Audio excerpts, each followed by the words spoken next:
Welcome to the Run for God Run Club, where you will find God in a runner's space. Welcome to the Run for God Run Club. This is your one stop each week to be motivated and inspired to get onto the running trail and off of that couch where you can in turn inspire others to do the same. Let's learn, laugh, and leap into running together, giving God the glory for what we are able to do in His name. Amen. Well, we are coming to you from the Upward Sports Podcast Studio for the second time, right? Second time. And the second time in a week.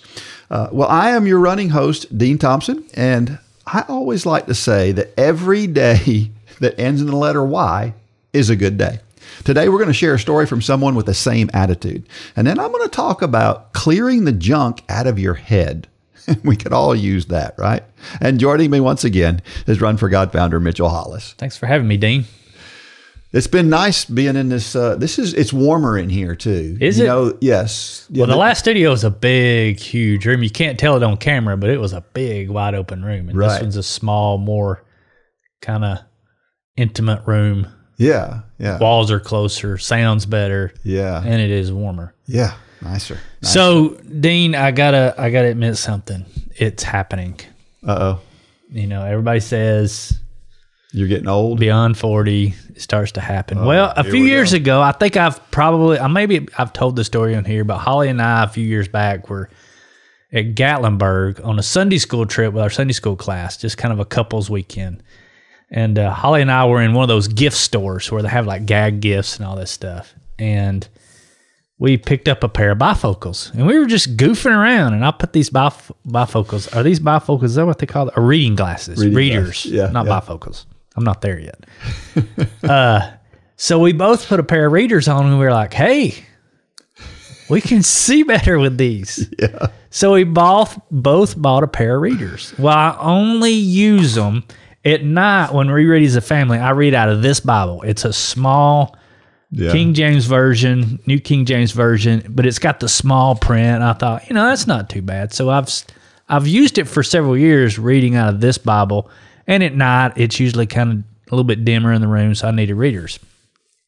This week, I've started needing them to read out of this Bible, which is the normal size print. Yeah. And now I'm going to have to get a pair to keep in my office now. Welcome to the club. So I'm progressing the wrong way. So I don't. You're progressing the natural way. This was show and tell how you go from not thinking you need them to small print Bible to normal print Bible. When I get to large print Bible and I still need readers, I don't know what I'm going to do. Is that just the end of me, or? No, you'll just wear those glasses and just you'll start be fine. getting more power to them then. Well, because these are like pretty low power. Yeah. There's different powers. Yeah. I haven't changed much from when I first started. I think I started with like 1.5s, and I think I'm at 2s now. So that's not changed much. Yeah. I can't imagine the people whose vision is so bad that they need like these 3s and 4s. Yeah. Because those things are really I still don't need them for my computer. I guess it's because it's lighter. It's a little further away too. And it's further away, but it's coming. It's coming. I'm just going downhill. I'm falling apart, Dean. No, you're getting older and wiser though. Wisdom. So it's we were reading in Proverbs the other day day talking about the gray head is the crown of wisdom. So it's a great trade-off. But I'm not gray. So you're fortunate there. I don't know what that means for me. That's coming too. Don't worry. All right. Well, we had a post from last week from Lauren Burdette Minor. And this is what she says. Run for God, Couch to Marathon, week 7, day 3. Thank you, Lord, for the rain that's washed away our North Carolina yellow snow, also known as pollen. This week marks the farthest I've made it through any running program. Good for her. Right. Yeah. That's awesome. And I don't know if I've seen a post from her before, so it was cool to post somebody new here. There's a couple of good points in this post that I like. First of all, the yellow snow. There's some people who live in areas of the country that they don't know what that yellow snow is like, but that pollen can be terrible. And people think, Like if you see a picture online, I think people who live in certain parts of the country, they see a picture of a car that's covered in pollen and they think, man, that person hasn't washed their car in weeks. No, Hours. It was overnight. Yeah. Yeah. Where I live is back in pine trees, and my driveway goes through kind of a pine forest. And there'll be times, and it used to be this way where I used to live at because it was in the middle of a bunch of pines. But if the wind is blowing at the right time of the year, you would swear it's a big paint booth. Yeah. You just see that you can see the pollen in the air drifting. True. And if you have the visual of overspray in a paint booth, that's exactly what it looks like. Yep. And I was listening to the Unashamed podcast just yesterday, and Jace, they were all talking about this very thing about how they don't wash vehicles because this time of year, you go get your vehicle washed, and 2 hours later, that's true, it's yellow again. So it's just futile to do it. It is. We know what the yellow snow is, Lauren. We're very familiar with it. And the yellow stuff is like, snow is beautiful. It's just gorgeous when it falls. But then after you've driven around it a little while, around the roads, it gets really nasty and ugly looking with all the black. Well, pollen's kind of the same way. Yeah. It's not so bad, but then when it kind of washes into everything and coats it's nasty looking. Yeah, but snow, at least if it's covered, snow falls straight down, rain falls straight down. Pollen will drift into everything. It will make its way inside your car. That's true. It will make its way inside your house, in your air ducts. It doesn't go straight down like snow and rain does. That is true. Well, the other thing that I really like about this, and you mentioned it, is the fact that she made it further through the program than ever before. We've seen that over and over again, right? People who are like, man, I've been wanting to run whatever distance for such a long time, and I've never made it past a couple of weeks. And that's what's so great about our programs is that they're successful. There's a support group. That's what a lot of people need, is a support group around them. And I think that's the biggest thing. I think it is the support group. I mean, the training's the training, yes, but the group, we're doing some evaluations of, if people cancel their membership, we have a survey that goes out, and we were actually evaluating those this morning. And I have a feeling that most of the people that responded with, I just couldn't do it and I'm not running anymore, it's names that I've never heard of. Yeah. And I think for that reason, they never got plugged in. They never got plugged in the community, because it's amazing how almost every person that you read one of these Facebook comments, Lauren is an exception here, but most every one of these you read, we know the names. Yeah. It's not that we know them personally, every single one, but we see them interacting on social and the Run Club Facebook group, and they're plugged in and they're engaged and they're making friends. And that's the stickiness of what we're doing. And that keeps them not only as part of the community, but it's that accountability that's holding them there on their runs. Just like Lauren talks about, this is the furthest she's made it through any running program. And I have to think that every other one that she's tried didn't have this component. Yeah, I bet you're right. It's cool. Our trivia question from last week was, give me one way to calculate your max heart rate. And, first of all, what is a maximum heart rate, right? For a lot of people that don't do heart rate training, especially if you're new, you're like, what in the world is that? Well, your maximum heart rate basically is the maximum number of beats per minute that you can get to through as intense exercise as you can handle. So it's the highest heart rate. It's exactly what it sounds like. But the question is, why is it so important? Well, there are a lot of people out there who do heart rate training. They do their training based on their heart rate. Zone 2 training right now is all the rage, right? I've seen more things about Zone 2 training in the last year than I've seen in the previous 30. So it's important because you calculate all of those zones based on that max heart rate. Mm-hmm. So basically the way that it works is Zone 1 is very light work. It's 50 to 60% of your maximum heart rate. Zone 2 is 60 to 70%. Moderate is Zone 3, and that's 70 to 80%. And then a hard effort is 80 to 90%. And then a maximum effort is 90 to 100%. So we do a lot of that. zone 1 through 5 work. And that's why max heart rate is so important. So we can calculate all of those zones, right?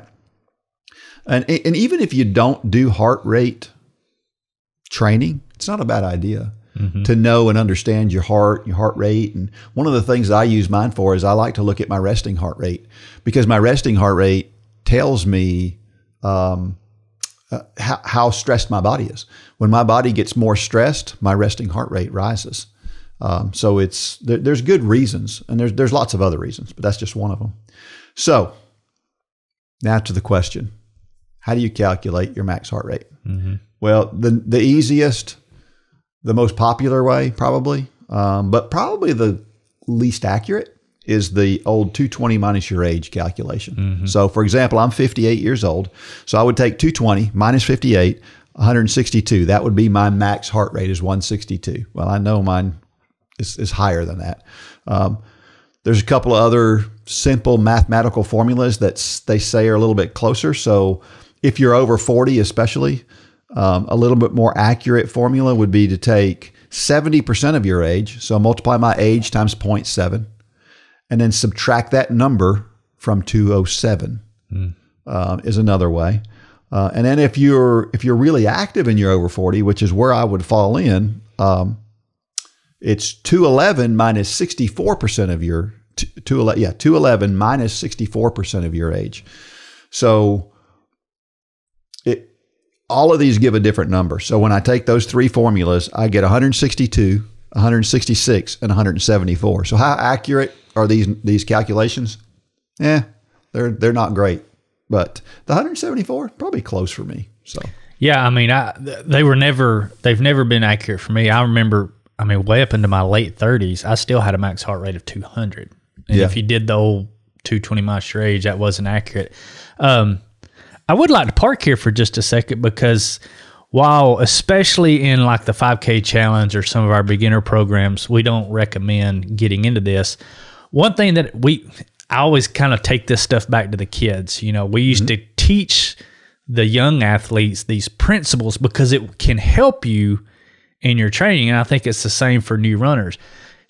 Typically, the most important zones that you want to think about are aerobic or anaerobic. Yep.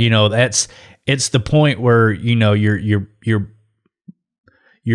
body can't get rid of lactate as fast as it produces it, or it does get rid of it as fast as it produces it. And without going into all the details of what that means, it's basically the point, your aerobic threshold, which is where your body makes that change, is where I say it's where your breathing goes from moderately heavy to somewhat out of control. Yep. So if you can run beside someone and carry on a conversation, you are in your aerobic zone, which is where you want to do the majority of your training. Right. If you're running beside somebody and you're not able to carry on a conversation, you're kind of gasping for air, that's anaerobic. And that's where you want to do some of your training. When you get into interval training and things like that, that's when you want to go anaerobic. You want to kind of dig into that deficit. The problem we see with most new runners is like the 5K challenge, for instance. There is no training day where we say get anaerobic. That's right. Every single workout is supposed to be aerobic. The problem is most people go too fast. Right. And for that reason, they say, I can't do it. Well, you can't do everything we prescribe in the anaerobic zone. Right. You can't. Right. I couldn't. Right. You It's can't. too hard. It's That's too right. hard. So just know that, and that anaerobic, that aerobic threshold is usually found somewhere mid to high zone 3, depending on who you are. It's somewhere in there. So zone 1, zone 2, low zone 3 is great. But just know if you're running and you're supposed to be doing anything, if you're in the 5K challenge, number 1, and you're breathing too hard and you can't carry on a conversation, back it off. You're running too fast. Yep. Period. If Yeah, that's really the point I wanted to get to is to all the beginners out there, because most people say, I can't do it. It's too hard. This program is too hard. No, you're running too hard. You always say most people don't run fast enough when they're supposed to run fast, and they don't run slow enough when they're supposed to run slow. You should be able to carry on a conversation while you're running. If you're doing the 5K challenge and most of the other challenges, unless it's some kind of threshold work or interval work or hills, or it repeats, things like that, yes, you're going to get it. But those are short durations. That's right. But so that's the only thing I wanted to get out of this is drawing that line of aerobic, anaerobic is the difference of carrying on a conversation, not able to carry on a conversation. Let me build on that just a little bit, though, okay. Just for those out there. Heart rate and breathing are not the same thing. True. Sometimes your breathing can be out of control, but it's because you're too tense. Sure. And it's not necessarily your heart rate being too high. It's because you're not relaxed enough. Mm-hmm. So the first thing you try when your breathing seems to be out of control is try to relax. You might try to keep that same pace and try to relax a little bit. And you may find that we've seen it before. You mentioned the kids. We had kids who they ran a lot faster when they ran with somebody and were talking with them because their breathing was relaxed. Landon and Andrew. That's right. Yeah. And they would relax. And so sometimes that breathing gets out of control and you're just not relaxed enough. Sure. So that's the only caveat that I would add. Yeah. But other than that, that's But great. I think the majority of the people we're talking to, it's because, let's be honest, I fall into this, but you want to run as fast as the people you're with. Right. And that's where the danger comes with group training sometimes. Yep. Is you're trying to run to their pace Yep. rather than what you should be doing. And it's a recipe for disaster, especially with new runners. Yep. I say disaster. It's a recipe for discouragement. Yeah. For sure. So keep that in mind. And back to the answer to the question, there are some more accurate ways to test it. You can do a field test. A field test is a way to do it where you're intentionally bringing your heart rate up to its maximum effort. Typically, there's lots of different ways to do it. Typically, you're running a certain distance for a certain period of time and then backing off and then doing it again. And you're trying to get to a max effort. And to a point where your heart rate gets about as high as you can get it. You're almost going to failure. Yes. To do it the right way, that's right. The best way, yep. It's painful experience. It is. Yeah. And there's, like I said, you can Google it. You can find ways to do that. There's also in the lab, and the lab will make you do the same thing. Yeah, it's basically the same thing. It's just in a lab. Yeah. And they'll measure your maximum heart rate in the lab. But, obviously doing it in a lab, there's the idea of getting access to the lab, and then usually a lab, it's getting your max heart rate, but it's also giving you the benefit of a VO2 max. Is usually what they're going for, which the test is very much the same in both of those instances. Yep.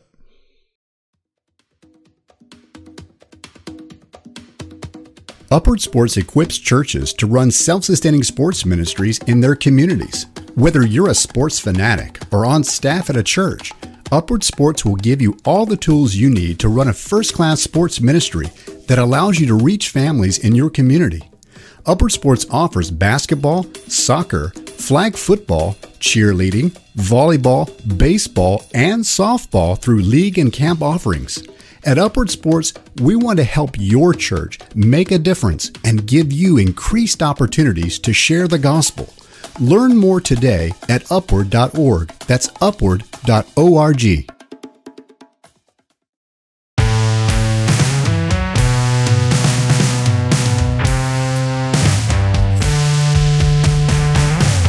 All right, we're back. Now, don't hear us say that if you like heart rate training, it's a bad thing. No. Right? Because for some people, heart rate training is the best way for them to train. Sure. And for some people, I don't prefer it myself. Well, if you have a tendency to overdo it, if you're one of those people, then looking at the heart rate on your watch could back you down. Yeah. I will say this. The heart rate on my watch, I'm convinced is not accurate. Well, most of them aren't. Unless you do a test and you set zones up. Well, I'm saying the reading is not accurate. Oh, okay. on my watch because I will have a lower heart rate on an easy run, a higher heart rate on an easy run than a race. Really? Makes no sense. Yeah. But I think it's the wrist monitors. The best way to do a heart rate is the chest strap for sure. Yeah. And I think there's a couple other ways now too, in addition to that. But anyway, I like to share those scientific studies. And so I have to do that. This comes from SciTechDaily.com, and it's an article about cranberry supplements. Have you ever heard anything about cranberry supplements? No, but I know my grandpa used to drink a glass of cranberry juice every day. Is that right? Mm-hmm. Don't know why, but when I saw your notes here, that made me think of him. Yeah. Well, apparently they've been taken for a long time for urinary tract issues, people who have those types of issues. But what they have found recently is that this particular research article says that Concordia researchers published in the Journal of Physical Activity and Nutrition a series of trials involved trained distance runners. The researchers found that ingesting a cranberry supplement for 28 consecutive days led to noticeable improvements in both the performance and muscle fatigue following 1,500-meter time trials. Reoxygenation rates were faster and running speeds improved by 1.5%. Well, that sounds like the same benefit that beetroot juice. It does, doesn't it? That's not the same which, thing. I mean, they're both red. They're both very dense. Yeah. Supplements. So I mean, you got to wonder who did the study. Is it the cranberry supplement company trying to rival the beetroot juice companies? I don't know, but I mean, it makes sense. I mean, cranberries are good for you. That's the thing. Is cranberries are good for you. The results from beetroot tests seem to be better than these results, but this was a very small test. This was basically one team of distance runners, and they did two races twice, a 1,500 meter and a 400 meter. It was interesting that they found that it seemed to help the aerobic stuff where the 1,500 meter runner, but not so much the anaerobic stuff in the 400 meter runner. Although there were lower levels of muscle fatigue in both. Afterwards, but the cranberry has to taste better. I would think it tastes better than the beetroot juice is disgusting. It is. My mother loved beets. I'm like, I don't understand how anybody can like beets. And I'm sure there's people out there listening to this going, well, I love beets. Back when Lane finally had to just give it up. I mean, he would tell you it was very effective. And I know it was because he would hold his nose and gag it down. But he would do it every single day because he felt the benefit of it. But he finally just said, I can't do it anymore. Because, I mean, he would be gagging and he'd have to put chewing gum in his mouth right when he got done. And now Holly, she can just drink it like water. Yeah. But I'm like Lane. I tried it one time and I've never tried it again since. I told you about the time I gave it to my team when I was at Dalton State. Yeah. And, that was the funniest thing. You had both reactions too, didn't you? I did. Yeah. You would guess which ones didn't have a problem with it versus the ones that would. Catherine probably just stone-faced. It's like, it's just like, yeah. Yeah. Yeah. And her sister. Yeah. But the other ones were like, I mean, some of them didn't take 2 sips and they were like, I can't do this. It's horrible. Yeah. Now, cranberries, I could do that probably. Yeah, probably so. Well, we have a brand new story from Rhonda Williams, probably our most prolific story writer. And this one is called Today is a Good Day. Today is an overcast, gray, cold day. The meteorologist said the temperature is below normal for us and advised us to bundle up if we went out, or better yet, just stay home. Some would say it's a bleak, dreary day and dread going out, but not me. I call it a good day. It's a good day because I got to go to the Y for spin class. I could have used the weather as an excuse to stay home like the weatherman recommended, but I went and I worked out hard, and I'm glad I did. I felt tired, but accomplished afterwards. It was a very cold walk back to the car, but it's a good day because the heat in my car works. I remember a time when both the heat and air conditioning went out, and I couldn't afford to have them repaired. In addition to heated air, I also have heated seats. One of the best inventions ever, in my humble opinion. As I drove home after my workout, I thought about the other blessings of this day. I remembered to fill the tank a few days ago, so I don't have to stand in the cold to fill my car with gas today. I thought about how I have a warm house, a hot shower, and a cup of hot tea to look forward to. Our AC unit went out a few years ago, and the house was more than a little uncomfortable for a few days while it was being replaced, so I'm grateful to have heat. It's a good day because I'm healthy, and so is everyone in my family. I know what it feels like to have a serious illness. I also know what it's like to be the one in the ICU waiting room praying my loved one will make it through, so I give thanks to God. It's a good day because in spite of the chaos in the world, I have peace in my heart, the peace that surpasses all understanding.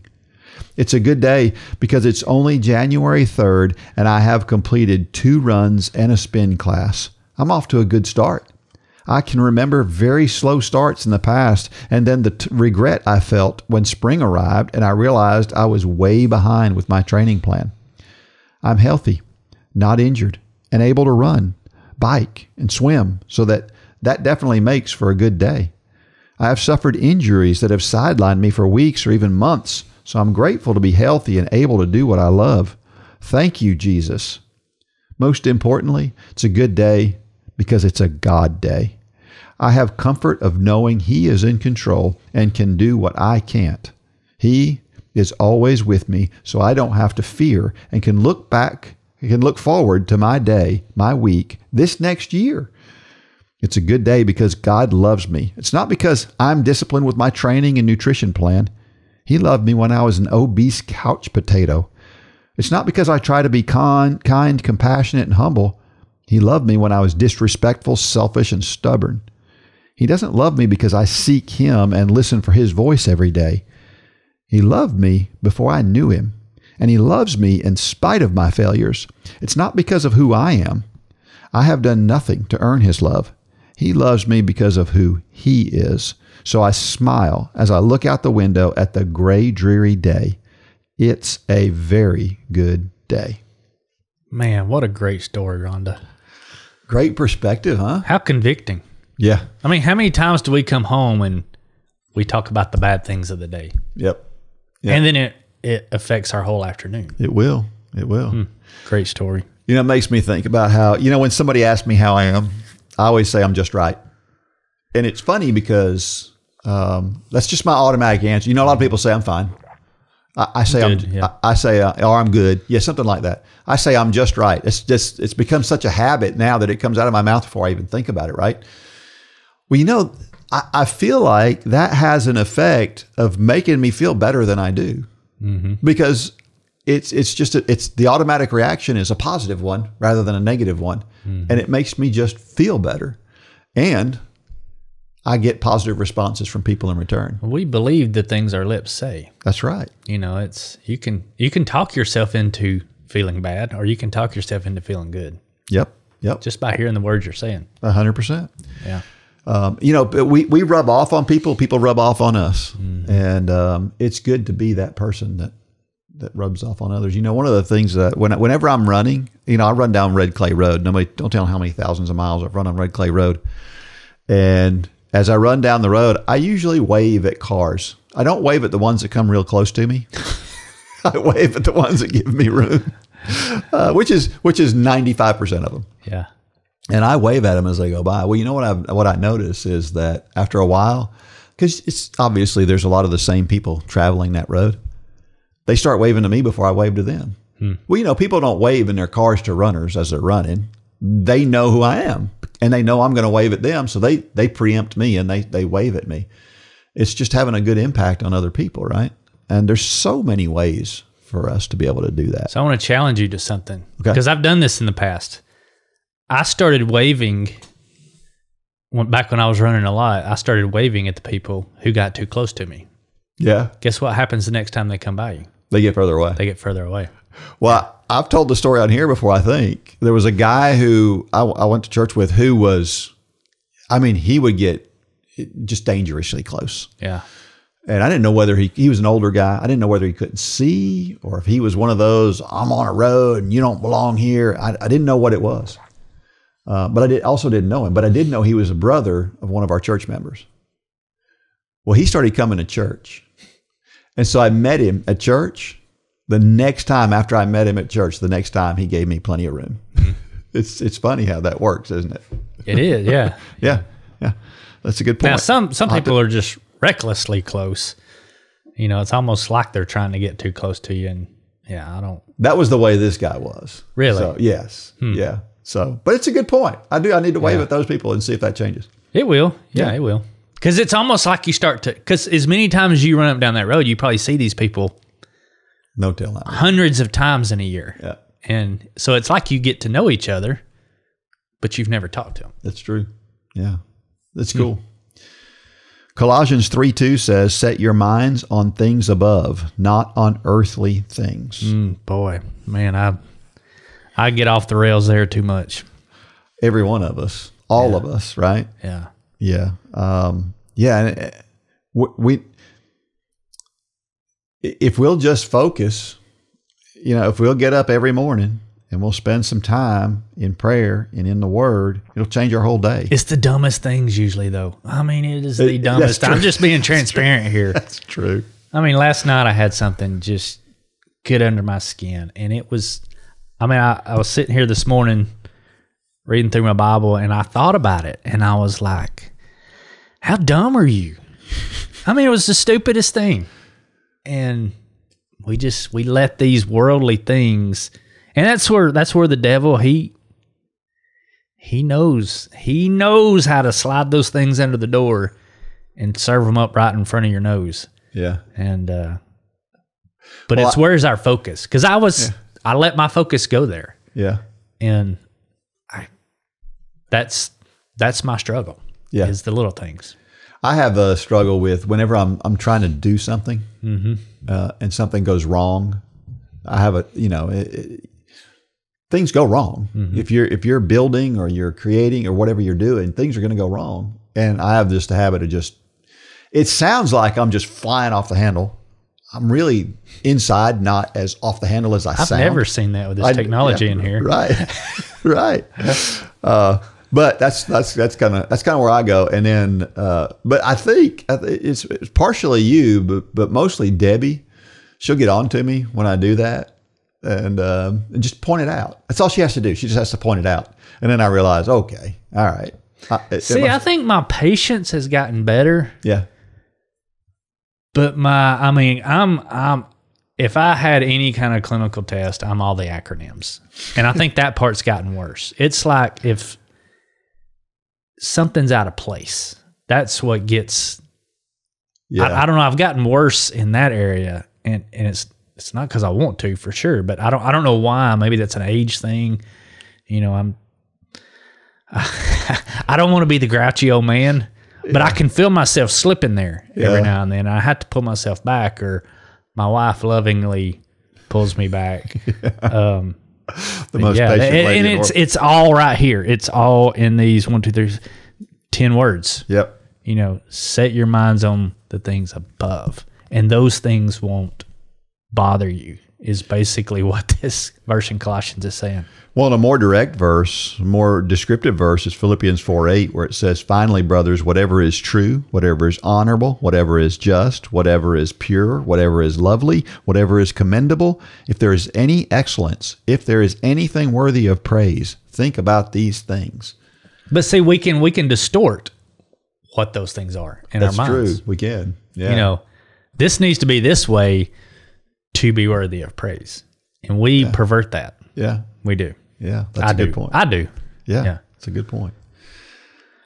Psalm 118:24 says, this is the day the Lord has made. We will rejoice and be glad in it. I mean, that's the verse that comes to mind when you read this story, isn't exactly. It? Yeah. And I usually think about, I tell people that, I'm happy if I'm perpendicular to the ground. That's good enough for me, because it could be worse every single time. But I think the thing about this that makes me, I think about how the Bible tells us that God has something for us, right? He's got a plan for us. That means every single day he has a plan for something for that day.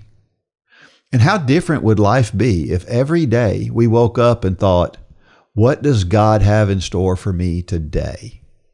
Can you imagine how our lives would change if that was your initial thought every day? Okay, God, what do you want me to do? Man, because I don't do that. I get up and I start getting busy doing things, right? You grab your phone and it's... Or you grab your phone, yeah. Yeah, I mean, it's... David Hendricks, used to always say, the thing that always stuck out to me about one thing that David did is he prayed before he got out of the bed in the morning.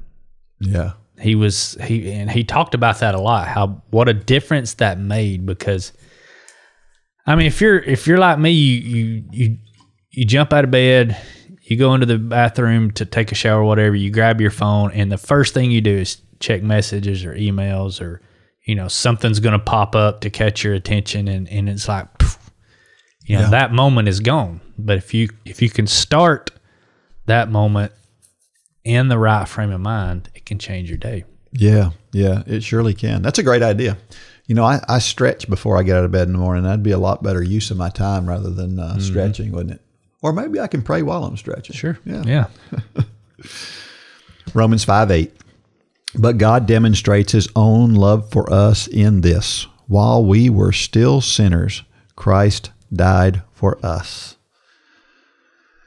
This is the most amazing thing to me about the gospel, is that God died for us regardless of who we are. And she mentions it in here, how, at one time she was a different person.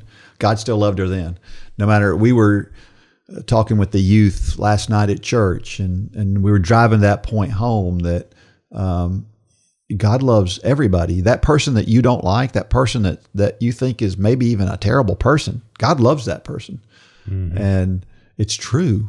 And it's amazing that he does. And, we watched this video, Francis Chan, and he was talking about, can you imagine being God and seeing Jesus up on that cross?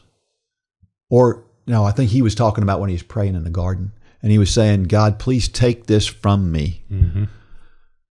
And you're hearing your son basically begging, please, I don't want to go through with this.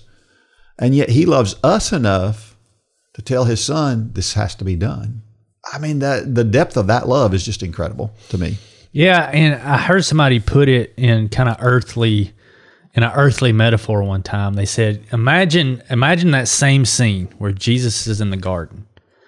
Imagine that is your child in the garden praying to you, take this from me. But the reason he's going to the cross is because of somebody else, somebody that you despise. Get that picture in your head. We all have somebody that we dislike, that you're going to send your son, not only send your son to a cross to die a horrific death, but you're doing it because of that person that you've got in your head, that you despise. We wouldn't give that person the time of day. That's right. God gave his son for that person. Yeah. And that just really puts it in perspective when you put it on you. Yeah. When you put it on you and your child, that relationship, it really your son is enough. Yeah. But when you put the motive behind it, that it was for somebody that the world would despise, and you still volunteered it, it's crazy. That is like next level. Yeah, for sure. Question: do you feel you are off to a good start this year? I think so. Yeah, well, we're 3 months in. She wrote this right at the beginning of the year, so she intended for that to be early in the year. But I think for the first 3 months, as an organization, I like where we're going, for sure. So that's good. From a personal standpoint, and I guess this is more of a personal question, and I'm sure that if you're out there listening, you're thinking, am I off to a good start this year? Have I had a good first quarter of the year? And I, I'm thinking about this, I'm going to run this 100-miler thing. So that's been kind of at the front of my mind. I've run, Out of 13 weeks in the year, I've run over 70 miles for 11 of them. So there's a lot of miles in my legs, and I'm a little tired, but it's a good tired. Yeah. So I'm learning new things about what I can and can't do, and I'm also dealing with it's becoming a more minor injury. So there's always those things, but yeah, from a year standpoint, it's good so far. You've accomplished a lot this year. You've moved into a new house. Yeah. It's been busy. Yeah. Glad to have that behind me. I'm sure. Now, what's your next big project? I don't have one. And of course, Holly told me, was it last night or not before last? I was kind of just jittery in the kitchen. She's like, you need another project. Yeah. Because I'm like looking for stuff to do right now. And so it's nice to do that for a little while. But the problem is, it's what I was talking about. You start to focus on the wrong things. Yeah. When I need to make my project just contentment. Yeah. Just be happy and right where you're at. Well, what a great project that would be, huh? Yeah. Another question. How disciplined are you with your physical and spiritual training? Do you skip workouts because of weather? Do you get busy and forget to read your Bible or your daily devotion? Yes. Yeah. We all, especially that second one, that's the spiritual training. From a physical standpoint, it's funny how disciplined you can be from a physical, and some people are the opposite. Some people are better spiritually than physically. I'm better physically. It's hard to say that. It's convicting to say that. But I've missed one day of running in the last 12 years, and it takes a little bit of discipline. Yeah. I think part of our problem is we don't make up our minds to do something. We kind of ambiguously say we're going to do something. I was talking to a friend this morning, and he's supposed to be doing a track workout today, and his alarm clock went off at 5:30 this morning, and he hit the snooze button and thought, I'll do that later today. And then he wakes up and he realizes, I don't have any time later this afternoon. And it's something we used to always talk to the team about. We need to get to the point where we already have the answer to the objection before the objection comes up. That's right. Because if you allow yourself to rationalize in the moment, you'll rationalize yourself out of anything. Yep. But if you make up your mind the day before, this is going to happen, period. But so many times we don't want to be that committed. We want to leave room for things to come up. Well, things are going to come up. Yeah. Yeah. Well, and this is where you and I have, I think, a little bit of a disagreement in that if all you do is set a goal, you're not helping yourself. You have to set a goal, but you also have to have a system to reach that goal. And what I mean by that is, if your goal is to run that 5K at the end of 12 weeks, well, your system for that is I don't miss any workouts between now and the time I run that. That's kind of your system to get there. No, I agree with that. And what happens is a lot of people say, just like you said, they say, I want to do this, but they don't decide. There's a difference between wanting to and deciding to. There's a big difference. Yep. And you have to decide that's what you're going to do. And these are the steps and these are the things I'm going to do to get there. And so always make sure goals are great. Make sure you got a system around them. One thing that I've always been very careful, and I can't say that I've never said it because I'm sure I have, but I don't say I don't have time. Yeah, that's a good point. Because we do. Yeah, it's priorities. I was talking to we actually talked about this in our meeting yesterday morning, and I talked to my boys about it last night, that it's all priorities. And we can allow too many things into our lives that are good things, and we become ineffective at everything. Yep.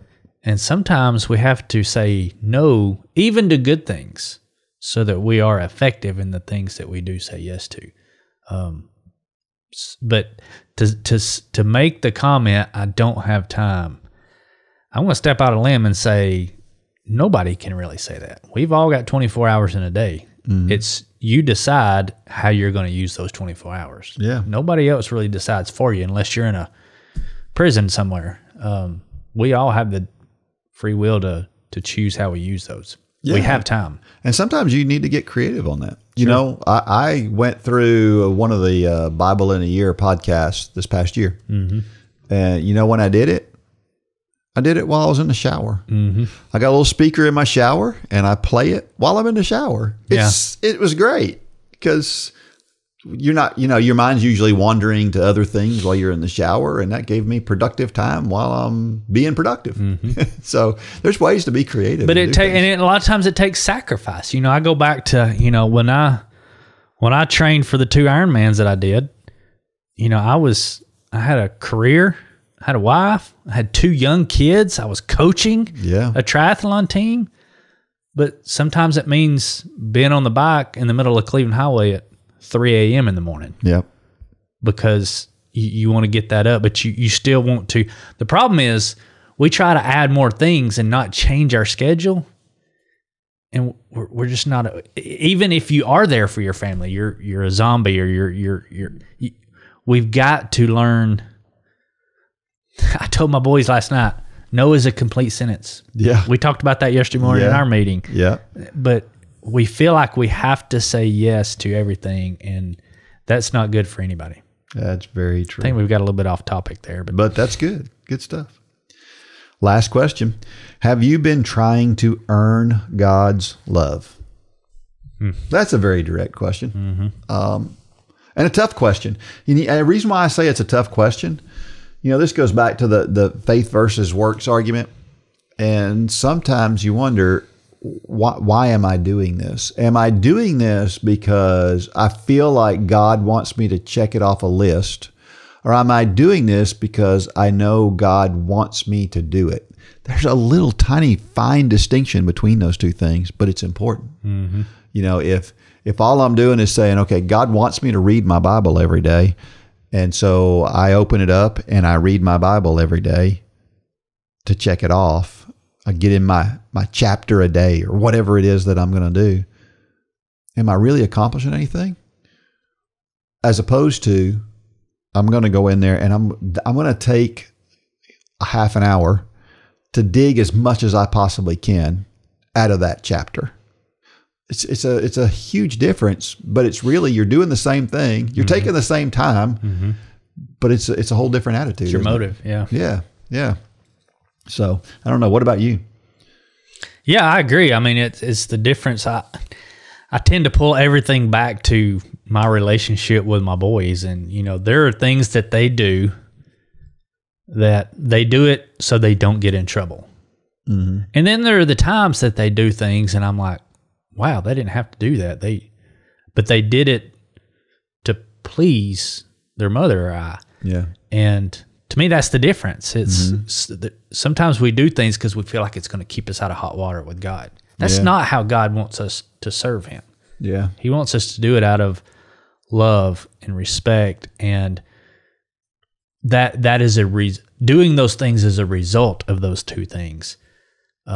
It's not a result of us trying to check boxes or stay out of hot water. If that makes sense. Yeah, it makes sense. This makes me think about the where Paul is talking about the things I don't want to do, and that things I don't want to do, I do. Yeah. I mean, that makes me think about that because a lot of times we have this conflict going on inside of us. Sure. Of us trying to resist temptation most of the time, right? Sure. Yeah. Good debate. Do you need something to keep you motivated and to keep fit both physically and spiritually? Upward Sports Run for God Run Club has just what you need to keep you on track for both. Check out runforgod.com and join us today for pennies a day. You won't regret it.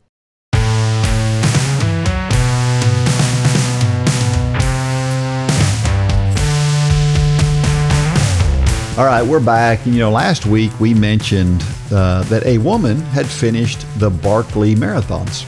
And her name is Jasmin Paris. We didn't talk much about the details. She's from England.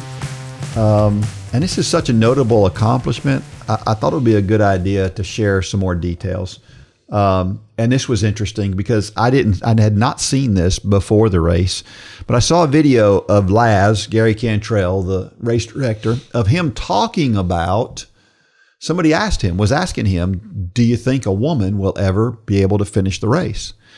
And he very pointedly said no. He didn't think so. He didn't think that they were capable of finishing the race. I mean, he said it just out in the open. Now, I will say, he kept on questioning him, and Gary was like, now, having said that, I want a woman to finish the race. Mm-hmm. I want that to happen, and I'm going to be the first one to be the first cheerleader when she does. But I just don't know that they can. Mm-hmm. And, of course, this year, we have the woman finishing for the first time. And I don't normally like to just read a story, but this was really good. This came from the New York Post. It's really straight to the point. There's not a lot of extra words in it. And I thought it was really good. So I want to read this. It says, UK runner becomes first woman to finish sadistic race with torturous rules to make sure people lose. A British runner became the first woman to finish an infamous and sadistic Tennessee foot race where participants are served undercooked meat and forced to time their runs around an official's smoking schedule. Jasmin Paris, 40, of England, finished the grueling course of the Barkley Marathons Friday with under 100 seconds to spare before the race's 60-hour cutoff.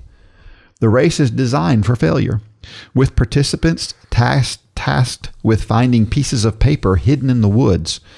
Paris became the first woman to successfully complete the 5 loops around Frozen Head State Park, which contestants and organizers say is anywhere between 100 and 130 miles, with enough combined altitude to equal climbing up and down Mount Everest twice. The ultra runner collapsed at the finish line due to exhaustion, but told BBC News that she was overjoyed by the accomplishment and had a strong feeling that she was in good enough shape to finish the race, a feat equaled by only 19 other runners since the race's inception in 1986. Barkley Marathons is the concoction of director Gary Lazarus Lake Cantrell, who began the contest with Carl Henn because they thought they could cover more ground in the densely forested Cumberland Mountains than James Earl Ray.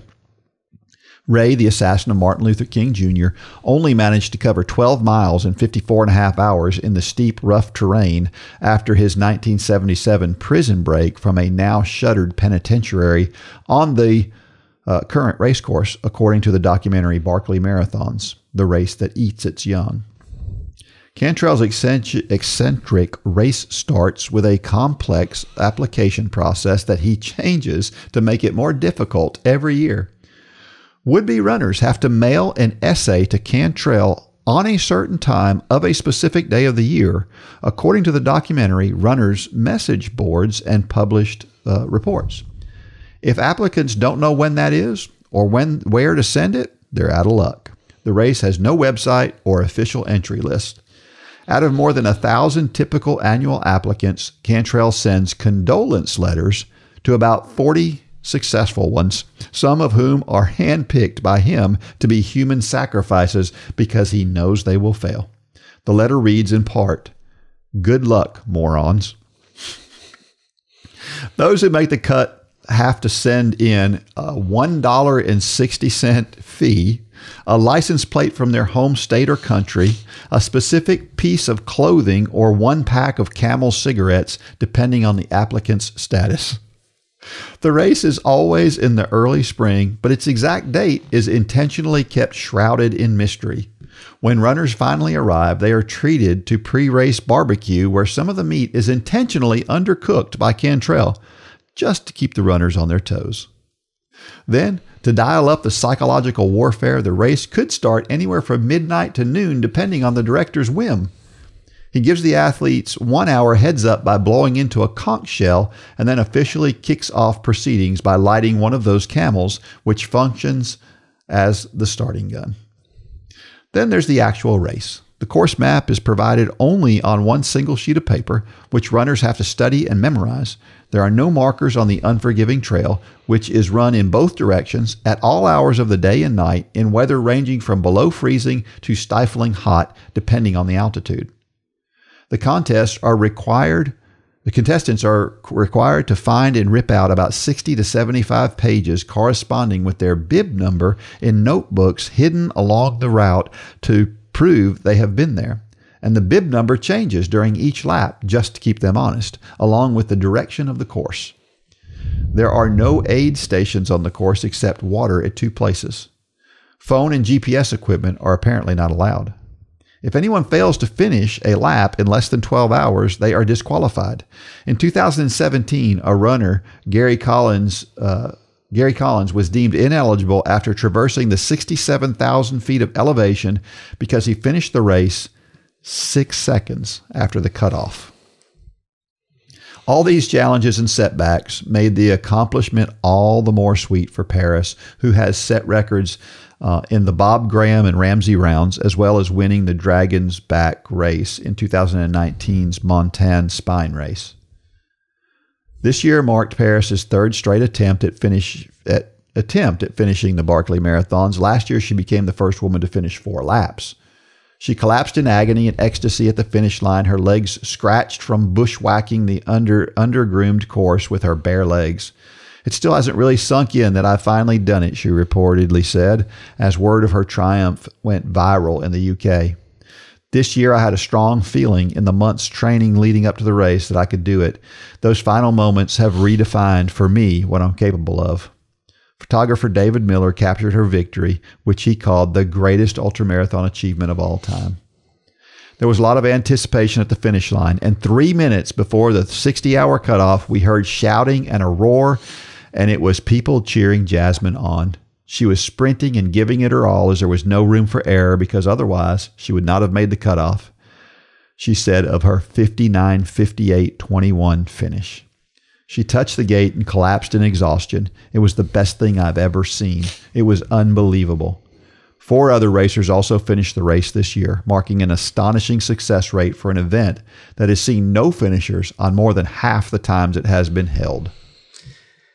That's crazy. I've watched this documentary, and if I remember right, the documentary has some language in it, so beware if you watch it. But it's eye-opening. This is like the most coveted ultra marathon on the planet, and this guy does everything he can to get people not to sign up. Basically, it's just a weird dichotomy of how we're wired. That attracts us all the more. His goal every year is to make it as difficult as he possibly can for anybody to finish. And it's crazy that only 19 people total have finished since mid 80s. And he's, it's funny because he's not in it for the money. It cost $1.60 to enter. Yeah. I don't know really where that $1.60 came in, but like the year that I was watching on the documentary, he said he needed some, I think it was blue shirts. Yeah. And so everybody had to send in a blue button-up shirt, size large or whatever. Yeah. It's just weird things. Yeah. And if you don't follow any of those things, you're out. I mean, it's like you can travel from across the globe. Yeah. And if you don't follow it to a T. That's right. What was it, 3 seconds? The guy missed about 6 seconds. Yeah. You didn't finish. Yep. Sorry. Oh my gosh. God, I just can't imagine And there's people from all over the world that come and do it. Yeah. That's amazing. It's pretty cool. All right, it's a time for Dean's Thoughts, and that's a time when I share something that I've written about the intersection between running and faith. This is a story about clearing some brush from my yard, but it can also apply to a lot of areas of our life. It's called Uprooting the Thornbush. Have you ever attempted to clear out some brush and found patches of briars among the growth? When Debbie and I cleared out our backyard many years ago, we removed a little at a time, and we did it by hand. There were thick patches of briars where it didn't matter how we approached them, we were going to get stuck. We could wear thick gloves, long sleeves, and pants, but those thorns were going to find their way into your skin one way or another. Of course, as a person without much patience, I was on the receiving end of many a thorn prick. We used a combination of a few different methods to clear them. We used an old push mower for much of it. It would take several passes to cut them down to a couple of inches tall. But sometimes the mower would just push them over, and if they didn't stand back up, the blade could not reach them, and the mower was rendered useless to do any more. Then we had 2 choices from there. We could use some sort of blade to cut them down. We would use loppers for the big ones, or maybe a machete. Or if they were small, we might use pruning shears. But there was one way that was most effective of all. The best way was to pull them out by the roots. Of course, that required you wear thick gloves and grab hold of the thorns. Inevitably, the longer thorns would find their way into a seam on the gloves, or they would stick through the sleeves of your shirt. And let's not talk about that one that bends in a funny way and finds the back of your neck. Very often, the most effective way was also the most painful way. But once we pulled them up, they were gone. We didn't have to worry about them popping back up in that spot again later because we got them by the roots. Reminiscing about those briars reminded me of a story sent to us years ago from our friend Sam Ridenauer in Ohio. His story was called Hugging the Thornbush. It was about how we sometimes need to embrace the really hard things, no matter how painful, and it would lead to better things after the pain subsided. There's a lot of wisdom in that. When we struggle to get out the door or to go for a run because we're just too tired from a long day at work, we need to hug the thornbush. When the last thing we want to do is set aside time on our busy schedules to go for a walk 4 times a week, we need to hug the thornbush. When we're in the middle of the run and it gets hard, hug the thornbush. When our schedule calls for 12 400s and we really don't want to do it, hug the thornbush. Because on the other side of that thornbush is satisfaction. After we uproot that feeling of complacency, there's a more fulfilling life. Once we clear that backyard, our newfound fitness will allow us to do things we simply could not do before. And when things are hard, think about how Jesus felt as he voluntarily went to Jerusalem when he knew that he was going to go through torture and ultimately death. And he did that, not so that he would be better off in the end, but so that we would be better off. He was tortured and died because you and I are nincompoops. Would you go out and do the hard things to be fit if it were not going to help you at all? Probably not. But Jesus went to the cross for us so that we get all the benefits. So the next time it's hard to get going, go out there and hug the thornbush. Embrace the difficulty because there is a different kind of joy in it. When I would pull up those briars out of the ground and got a big root system with them, there was satisfaction even when one of those thorns found a seam in my glove. And when Jesus was tortured and died, his satisfaction was rooted in us. He thought about you when he died because you were worth it. It's a great story, Dean. There was a first in there for me. What's that? There was a word that I've never seen in writing. Nincompoop. Nincompoop. Never seen that word in writing. I don't know why it struck me to put that one in there. Is it even a real word? I think so, yeah. Okay. Well, it didn't tell me it was spelled wrong, so I guess so, yeah. Huh. Oh, man. Yeah, I mean, it goes to what we always say, do hard things. Yeah. It produces character and so many other things when we do it. Do you remember Sam's story? I do. When he wrote it? Yeah. Mm-hmm. It was, yeah. It makes me think about Karsten Warholm. You know, he's the 400-meter hurdler from Norway. Mm-hmm. And whenever you see him, now you've seen a lot of runners do this, but he does it more intensely than anybody. He starts beating his chest. And he starts banging on his legs. And he's just like, it's like he's trying to get himself ready for this tough thing that's coming up. He knows it's about to hurt. And it's like he's trying to make himself as tough as he possibly can.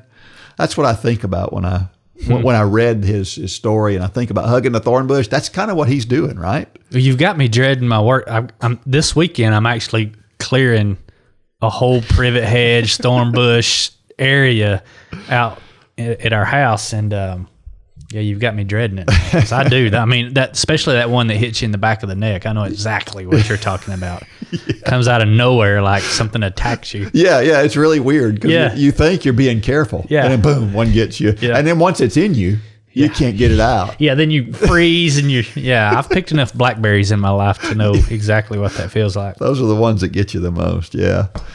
We have to get ourselves to the point where we can steel ourselves in the face of those difficult things. Sure. You know, and really, honestly, running is an easier one. Mm-hmm. You know, just getting yourself ready for a workout really isn't that hard. Mm-hmm. I mean, is it mentally hard? Yeah, it can be, but really, That's not that difficult. Sometimes you just got to beat on yourself like Carson Warholm. Yeah. But when it comes to, there's lots and lots of other ways to supply. So like, you ever had anybody kind of make fun of your faith? Mm-hmm. I mean, we've probably all been there, right? How do you respond to that? I had it happen just the other day. Did you really? Yeah. I had a guy, and this guy, pray for this guy. I'm not going to say a name, but he was one of these that when his kids were young, they were in church every Sunday. They helped in the youth group. Something happened along the way, and he's no longer in church anymore. And we were talking, and he was, we were debating something. He said, "Why don't you pray about that?" But he said it in a way like a backhanded slap. I mean, it was like, why don't you go pray to your silly God? It was kind of that off color, and it caught me off guard because this guy, I call him a friend. Yeah. And so I didn't say anything because I know what my flesh wanted to do. Right. It was popped right back off to him, but I knew that wasn't the right thing to do. So this is a guy that I've really been praying about for a long time. But yeah, sometimes the right thing to do is nothing at all. Yeah. And so what you did in that moment was you hugged a thorn bush, right? Because you were like, what you wanted to do. Yeah. It was hard not to say something back, right? Yeah. Yeah. But the reason why you were where you could do that is because of all the hours that you've spent being prepared for that moment. All those times you've been praying and studying, and the times you've prayed for him, that's what got you ready for that, right? So yeah, that's a good story. And a lot of times, if we get ready for something and then it doesn't come, so what? I mean, but we need to be ready. It's in 1 Peter where it talks about we need to be able to give a defense for always be prepared. Always be prepared. That's right. But you say if it doesn't come, so what? It's going to come. Well, the day's going to. That is, yes. If somebody said the other day, part of the reason the Christian church in America isn't persecuted as much is because we're not doing as much as we need to be doing. A lot of wisdom in that. I mean, it's people are going to hate you. You are going to be blessed are those who are persecuted for my name's sake. That's in the Beatitudes in Matthew 5. It's so hard. We don't want to be that holy roller, So we back down. We cower down. But there are times, and it's got to be bathed in prayer. We've talked about this before because so many times it's Mitchell that wants to do this, and that is the wrong way to do it. But if God is prompting you, and he wasn't the other day with this guy, but if God is prompting you to say something, do something, take a stand for something, many times it's going to cost you something. There's going to be persecution involved because the Bible's clear about it. But those are the times when we it's funny how the times where it's not going to cost us, that's when we want to take a stand. Yeah, of course. That is not usually where God calls us. That is where we want to take a stand and wave our flag. We did something for God today when God didn't want us to say a word. Yeah. But the times when he does want us to say a word, many times it's going to cost us something. Pick up your cross daily and follow me. That is not a picture of doing the easy things. That's a picture of hugging the thorn bush, literally. That's right. Yep. I have a running application. You remember back several years, I know you remember it like it was yesterday probably, when we were coaching the kids and they were finishing up doing some sprints and they challenged me to a 100-meter race. I remember exactly how it was going to go too. Yeah. I knew exactly how this was going to finish. Yeah. And I had been running before everybody got there. I got my run in. And so, but we were standing there for over an hour. In the cold. And so my legs were cold. And I'm like, yeah. And, I didn't want to say, hey, let me warm up and get ready for this. And it was not only just a race, it was 100 meters. Yeah. And so I'm like, it's just 100 meters. And, what can go wrong? There's really no consequences to whatever happens here. And so I'll do it. And so I did it. And there were consequences. About a week's worth of ow, that hurts. But it was because I didn't prepare. Yeah. And that's the way we are with a lot of stuff. A lot of stuff hits us in a funny way because we're not prepared for it. Or I say in a funny way, in a bad way. In this case, that one little sprint, there were some serious consequences to it. Sure. Just because I was too proud to say, hey, give me 10 minutes to warm up. I mean, it's 9-year-olds to 14-year-olds. They have a tendency to make us do things that otherwise we wouldn't do, but they start... They know how to run their mouth sometimes. They do. They know how to get to us. Have you always wanted to read through the entire Bible but never found the time to do it? Well, let me do it for you. Sign up for the self-paced Bible in a Year Challenge and start listening today. Every day, I read a few chapters of the Bible and give you running or walking tips and encouraging quotes. You must be a Run Club member for access to this exciting challenge. So, if you're not a member, sign up today and get started. If you are a member, what are you waiting for?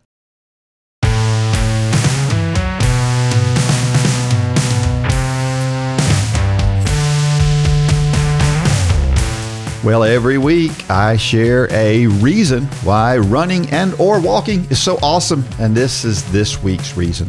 It helps us to appreciate others. So what do I mean by that? Well, when you do hard things like you run a 5K or a half marathon or a marathon or whatever it might be that's hard, you have an appreciation and a healthy respect for people who do hard things, right? So it makes you realize how difficult things can be. And I think there's some value in understanding that doing hard things is worthy. So I think it helps you to appreciate when other people do hard things. Even if it's something, when somebody sees us run a marathon, let's say, they're impressed with it if they understand what kind of sacrifice you have for hard things. Well, when you're a runner, when you're a walker, when you do things that are really hard, you have an appreciation for people who, I don't know. I have a really deep, I have an appreciation for people who get up in front of a church and sing. That is amazing to me. There's no way I would ever do that. It just amazes me. Those people to me are way more impressive than Dean, who's going to run a 100-miler. To me, that's the way it works. And so I think we have an appreciation for people who do things that aren't that easy. It's a good point. Well, interesting thing happened in a high school running scene. And I'm at Atascocita High School. I'm not even sure how you say it. It's a high school in Texas. They broke a 25-year-old record. As a matter of fact, 2 teams broke the record on that same day. It was a 4x100 meter relay. I watched the video of it, and it was unbelievable how fast those guys were. They ran 38.92. They beat the previous record by almost a full second, which is forever. Matter of fact, the second team broke the record too, and they weren't even in the picture at the finish. That means that high school athletes had to average 9.7 seconds per athlete to do that. Now, understand, no high schooler has ever run under 10 seconds for a 100-meter race, which is, this is different because they're getting a handoff, so you're getting a head start and all that. But these guys were incredible. Now, this guy who ran the anchor leg, and I found out later he's going to LSU as a football player. He's run 10.22, so he is super fast. I don't know how fast he ran that last leg, but it looked like he ran it 9 flat. It was unbelievable how fast the guy was. I mean, it just looked like he was flying across the ground. And the guy who was the most fascinating guy was the guy who was the third leg. He's the one who put him in the lead. Actually, they were a little bit behind, and that guy put him into the lead for the anchor leg. And this guy has run 10.5 for the 100, which is pretty darn good, 21.5 for the 200. But he's also run 47.8 for the 400. And get this, he's run 153 for the 800. I've never seen a 153 800 runner running 100 meters. ever in my life. Yeah. It's really fascinating and really cool. Of course, it's funny. You go on the message boards and people are like, there had to be a problem with the timing. Everybody ran a PR that day. There's no way that could possibly happen. But there's video of all of it. There's video of it. That's exactly right. And if you kind of hand time it, and somebody else was conspiracy theorist going, oh, they sped up the clock, it's like people will find anything to discount something. But you may be able to find it online. I don't know, because what I read later was that FlowTrack, who they had rights to stream that particular meet, they were taking it offline where people were posting it on YouTube. So whether you can find it, I don't know. But what was weird about this is one of the guys was almost 20 years old. And all of them were over 18. I think they were all, I think one guy might've been 18 and maybe three were 19 years old. So they were all obviously older, probably been held back in school or whatever. But turns out that these guys are really fast. And it turns out too that the top 10 all-time 4x100 meter records, the top 10 times, are all in Texas. I wonder if it has a correlation to football so big in Texas. I don't know. It may. A lot of these 100-meter runners are a lot of times football players, aren't they? Well, two of these four are going to LSU. So, actually, it was two. The anchor legs for both the winning team and the second place team are both going to LSU on football scholarships. So, interesting. Yeah, it's pretty cool. Well, I got a call from somebody yesterday that asked a question. And the answer I gave him was interesting. He asked, why don't we have a half marathon in the Olympics? You ever thought about that? You know what my answer was? Because you and I think have talked about this before. I think the half marathon is the dumbest distance in the world. So I'm like, I don't know why we have half marathons anyway. And there's a lot of people out there listening to me going, whoa, you just tread on some sacred ground, dude. I get it. There is a half marathon distance and it's fine. I don't understand why we don't just have 20K. It's 12.4 miles. It's close enough. But it's half of something. We don't have half 5Ks. We have half Ironmans. We do have half Ironmans. That's true. Yeah. But it's only half. I don't know. I don't like it. But half marathon in the Olympics would be an interesting distance, though. It would. That right around an hour, kind of, because that's about how fast the fastest guys do it. Yeah. And I think that would be a fascinating thing to add a half marathon to the Olympics. So, what do you think? I like the half marathon. Yeah. Speaking of which, we have the half marathon challenge starting at the end of April. So that's right. You need to get signed up for that if you haven't already. Yeah. Yeah. So, for sure. I like the half marathon distance. I think it's a good stepping stone for people. And the 20K, I get that too. But to me, that's just whoever come up with the whole miles versus kilometers way back whenever the founding fathers were doing all their stuff, if that's even who did it, I don't know. It just confused everything. I think we might have talked about it on here before. We have. You know why we have the imperial system is because we wanted to stick our finger in the eye of the people who are doing the. I mean, it's the bottom line is we're in our country we're just rebels, and that's why we do things the way we do them. Yeah, it's why we refuse to change when the rest of the world has changed. Right. Which I kind of like. I'll go on the record though and say I like the half marathon distance. All right, I really do like it. Our trivia question for this week. Give me one practical way to know when your running shoes need to be replaced. What's a good way to know that there are multiple ways. I'm going to give you the reason that's wrong. What's the wrong reason? They look like they need to be replaced. That's a good point. Yeah, because they probably, that might be an indicator, might not be an indicator. Yeah. But it's not the leading indicator. For sure.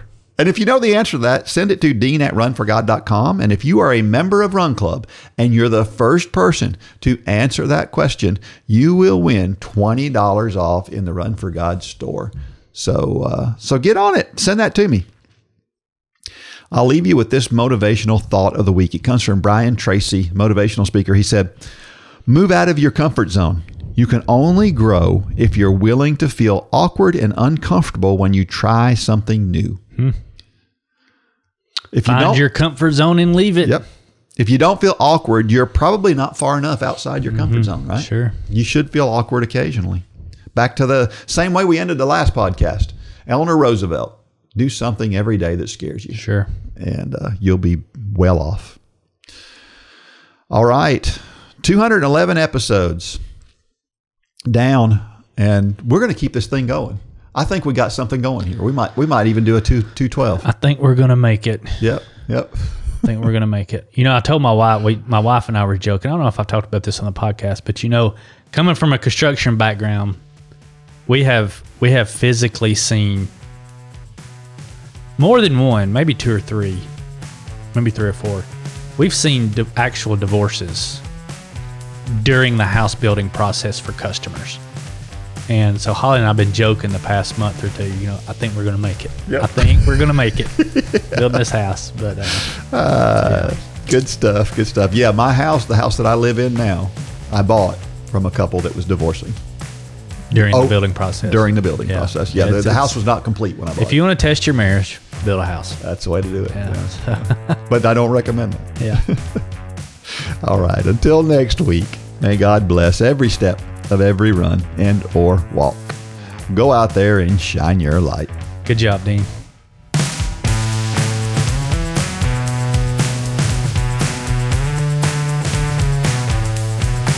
For more information about the Run for God ministry, go to runforgod.com.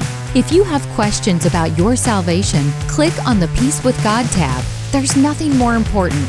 Thanks for joining us today.